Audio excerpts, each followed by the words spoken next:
رسول اللہ صلی اللہ علیہ وسلم نے اس واقعے کو بیان کیا ہے صحابہ کرام کے سامنے، اور آج یہ واقعے کی بیان کرنے کی سعادت میں آپ لوگوں کے سامنے حاصل کر رہا ہوں۔ میں بیان کر رہا ہوں اس واقعے کو کہ نبی صلی اللہ علیہ وسلم نے بیان کیا۔ کیا بیان کیا نبی صلی اللہ علیہ وسلم نے؟ آپ صلی اللہ علیہ وسلم نے بیان کیا کہ بنو اسرائیل میں جریج نام کے ایک صاحب تھے رحمۃ اللہ علیہ۔ جریج نام کے ایک صاحب تھے، وہ بڑے عبادت گزار تھے، بڑے عبادت گزار، اتنے عبادت گزار کہ انہوں نے ایک جھوپڑی، مٹی کی ایک کٹیا بنا رکھی تھی بستی سے ذرا باہر، اور اکثر اس میں عبادت کرتے تھے، اکثر اسی میں عبادت کرتے تھے۔ ہماری شریعت کے اندر جس طریقے سے ہے کہ ہم مسجد بناتے ہیں الحمدللہ، اور ضرورت پڑ جائے تو پوری زمین جو پاک صاف ہے وہ ہمارے لیے سجدہ گاہ بن سکتی ہے، دیگر شریعتوں میں ایسا نہیں تھا۔ دیگر شریعتوں میں آپ عبادت کے لیے ایک جگہ مخصوص کر لیں، وہیں عبادت کر سکتے ہیں، پوری زمین سجدے کے قابل نہیں ہوتی تھی دیگر شریعتوں میں۔ یہ ہمارے لیے آسانی ہے، یہ شریعت محمدیہ کی اور امت محمدیہ کی جو ہے خصوصیت ہے کہ ہم تمام لوگ جہاں بھی پاک صاف جگہ ہو، ضرورت پڑ جائے تو سجدہ کر سکتے ہیں، نماز پڑھ سکتے ہیں۔ اچھا، وہ ایک خاص جگہ اپنی کٹیا جھوپڑی بنا کر اسی میں عبادت کرتے تھے، اور بڑے عبادت گزار تھے، اتنے عبادت گزار کہ بنو اسرائیل کے اندر دور دور تک چرچا تھا کہ عبادت گزار کوئی ہو تو جریج جیسا، اللہ کا بندہ کوئی ہو تو جریج جیسا، ولی کوئی ہو تو جریج جیسا رحمت اللہ علیہ۔ اچھا، ایک بیکار، بے شرم، بدکار عورت تھی، اس نے لوگوں سے کہا کہ کیا آپ جریج کی بات کرتے ہو؟ اگر میں اپنے حسن کو پیش کروں اس کے پاس جا کر تو پوری عبادت گزاری اس کی دھری کی دھری رہ جائے گی۔ لوگوں نے کہا نہیں نہیں، ایسا نہیں ہے، جریج واقعی میں اللہ کی عبادت گزار۔ چنانچہ اس نے کہا نہیں نہیں، میں کر کے بتاؤں گی۔ یہ گئی اور ان کے سامنے اپنے آپ کو پیش کیا، انہوں نے انکار کر دیا، صاف لفظوں میں انکار کر دیا، میں اللہ سے ڈرتا ہوں، میں غلط کام نہیں کرتا۔ اچھا، ان کی جھوپڑی کے پاس، ان کی کٹیا کے پاس، وہاں ایک چرواہا اپنے جانوروں کو چراتا رہتا تھا، وہیں آس پاس ہی رہتا تھا، وہ بھی جانوروں کی دیکھ بھال کے لیے وہیں رہتا تھا۔ اس کے پاس گئی، اس سے منہ کالا کیا، غلط کام کیا، اور جب جو ہے بچہ ٹھہر گیا تو اس نے لگا دیا کہ یہ بچہ جریج کا ہے۔ اس نے نہیں کہا کہ یہ بچہ کس کا ہے، یہ بچہ چرواہے کا، اس نے کہا یہ بچہ جریج کا ہے۔ اچھا، اتنی بڑی مصیبت ان کے اوپر آئی کیوں؟ یہ اللہ والے تھے، اتنے بڑے اللہ والے، ان کا چرچا ہوتا تھا اور واقعی میں عبادت گزار تھے۔ ایک غلط خوبصورت عورت نے اپنے آپ کو پیش کیا، صاف لفظوں میں منع کر دیا۔ ہمارے نوجوان تو منع نہیں کر پاتے، ہمارے نوجوان تو کسی نہ کسی طریقے سے نہیں، مول صاحب اس کو دین کی باتیں سمجھا رہے ہیں، ہم وہ چیٹ اس سے کرتے ہیں مگر وہ دینی میسج بھیجتے ہیں، دینی میسج، راتوں کو بات کرتے ہیں مگر اللہ رسول، اس کے رسول کی بات کرتے ہیں۔ وہ اس کے گھر میں جو ہے نا وہ بدعت بہت زیادہ ہے، شرک بہت زیادہ ہے، تو ہم اس کو سمجھاتے ہیں مول صاحب، ہے نا۔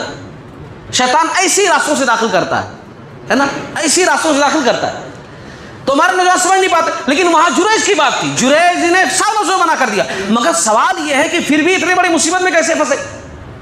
واقعہ یہ ہوا تھا کہ یہ اتنی عبادت گزار تھے کہ ہمیشہ نماز وغیرہ پڑھتے رہتے تھے۔ کیا ہوا، نماز پڑھ رہے تھے، ان کی والدہ گئی ان سے ملنے کے لیے، باہر سے آواز دی والدہ نے کہ بھئی جریج جریج جریج، دروازہ جو کٹیا کا تھا، جھوپڑی کا وہ بند تھا، جریج جریج جریج، ماں نے آواز دی اور یہ بولنے لگے یا اللہ، باہر ماں کھڑی ہے اور میں تیری عبادت کر رہا ہوں، میں کیا کروں، نماز چھوڑ دوں کیا؟ لیکن انہوں نے نماز کو فوقیت دی، میں نماز پڑھ لوں۔ تب تک ماں جو ہے چلی گئی۔ دوسرے دن ماں پھر ملنے کے لیے آئیں، پھر نماز میں تھے، سیم سچویشن، پھر ماں نہیں مل پائی، چلی گئی۔ تیسرے دن پھر آئی، پھر یہ نماز میں تھے۔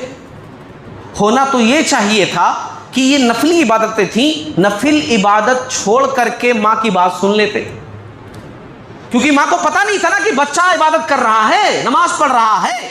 والدین اگر دیکھیں گے میرا بچہ نماز پڑھ رہا ہے تو آواز ہی نہیں دیں گے، لیکن اگر بہت ضرورت پڑ جائے آج کی تاریخ میں بھی، اور آپ کمرے میں نماز پڑھ رہے ہیں، والدہ بستر پر ہیں، آواز دے رہی ہیں کہ مجھے کسی چیز کی ضرورت ہے، اور نفل عبادت کر رہے ہیں، آپ چھوڑ کر کے والدہ کی طرف آئیے، آپ چھوڑ کر کے والد کی طرف آئیے، یہ والدین کا مقام ہے۔